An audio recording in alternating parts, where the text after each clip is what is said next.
So we've got just a coat hanger wire like Jason said. Pretend your bonnet's shut, then you would come in and slide up that. Find the top of the cable, slide in so you can't see any of this.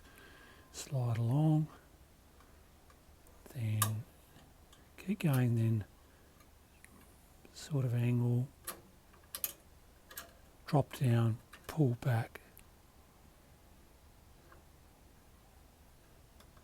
That's doing what you want.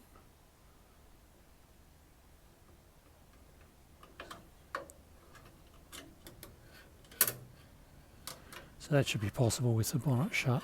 So slide up here, slide along there, feel the backing plate, hook it in.